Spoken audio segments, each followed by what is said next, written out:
दोस्तों कहते हैं कि हाथ की रेखाएं भविष्य की तस्वीर को बयां करती हैं। ये बात हम सभी लोग जानते हैं।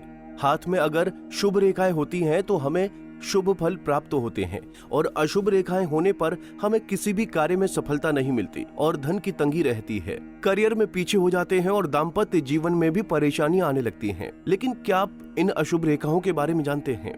नहीं? तो चलिए इस वीडियो में हम आपको उन्हीं रेखाओं के बारे में बताते हैं। अगर आपके भी हाथ में ये अशुभ रेखा है तो आपका जीवन भी परेशानी से गुजरने वाला है। अगर आपके हाथ में भाग्य रेखा को शनि पर्वत पर आकर कई आड़ी रेखाएं काट रही हों तो इसे बेहद अशुभ माना जाता है। ऐसा माना जाता है कि ऐसे व्यक्ति को जीवन में अक्सर असफलताओं का सामना करना पड़ता है। ऐसे व्यक्ति को अपने जीवन में पैसों का भी बहुत बड़ा नुकसान हो सकता है। या तो बिजनेस में उसकी पूंजी डूब सकती है या फिर नौकरी से भी हाथ धोना पड़ सकता है। इन आड़ी रेखाओं का दुष्प्रभाव इस बात पर निर्भर करता है कि वो भाग्य रेखा को कितनी गहराई से काट रही हैं। इसके साथ ही अगर कोई रेखा अंगूठे के दूसरे पर्व से शुरू होकर शुक्र पर्वत से होते हुए जीवन रेखा तक पहुंचे तो ऐसे लोगों को अपने जीवन में बहुत दुर्भाग्य का सामना करना पड़ता है। ऐसे लोगों को अपने जीवन में किसी करीबी की मौत देखनी पड़ सकती है। ऐसा भी हो सकता है कि आपको अपने प्यार करने वाले से किसी प्रकार का धोखा भी खाना पड़ सकता है। अगर किसी के हाथ में अनामिका उंगली पर तीसरे पर्वत के नीचे कई आड़ी रेखाएं हों तो ऐसे लोगों का दुर्भाग्य पीछा नहीं छोड़ता। ऐसे लोगों की साख को गहरा आघात पहुंचता है और धन के मामले में भी इन्हें भारी नुकसान होता है।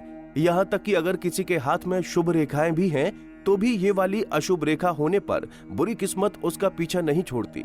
ऐसे लोगों की प्रसिद्धि धीरे धीरे कम हो जाती है। अगर किसी के हाथ में एक लंबी खड़ी रेखा अनामिका उंगली के पहले और दूसरे पर्व को काटे तो ऐसे लोगों को मूर्ख माना जाता है। ऐसे लोग दूसरों की बातों में आसानी से आ जाते हैं और अपनी इस कमी की वजह से इन्हें काफी नुकसान उठाना पड़ता है। ऐसे लोगों का दूसरे लोग हमेशा ही फायदा उठाते हैं। ये कई बार अपने फैसले खुद नहीं ले पाते। अगर किसी के हाथ में मस्तिष्क रेखा शनि पर्वत के नीचे हृदय रेखा को काटे तो इसे बहुत ही अशुभ माना जाता है। ऐसा माना जाता है कि ऐसे लोगों की असमयिक मौत होने की आशंका रहती है या फिर ऐसे लोगों की सिर में चोट लगने से मौत भी हो सकती है। ऐसा माना जाता है कि ऐसे लोग दिमागी तौर पर बेहद सन की किस्म के होते हैं और कई बार ये खुद को ही नुकसान पहुंचाते हुए आत्महत्या तक का प्रयास कर डालते हैं। अगर किसी के हाथ में शनि की उंगली पर ग्रिल का निशान होता है तो ये बेहद ही अशुभ माना जाता है। अगर ये मध्यमा उंगली के दूसरे पर्व पर हो तो ऐसा होना कई प्रकार की बीमारियों का संकेत देता है। अगर आपके हाथ में ऐसी रेखाएं हों तो आपको थोड़ा सा संभल जाना चाहिए और बीच बीच में चेकअप करवा लेना चाहिए। ऐसे निशान को हाथ में बैड लक के तौर पर देखा जाता है। तो दोस्तों उम्मीद है आपको ये जानकारी पसंद आई होगी। वीडियो कैसी लगी कमेंट करके जरूर बताएं और चैनल को जरूर सब्सक्राइब करें।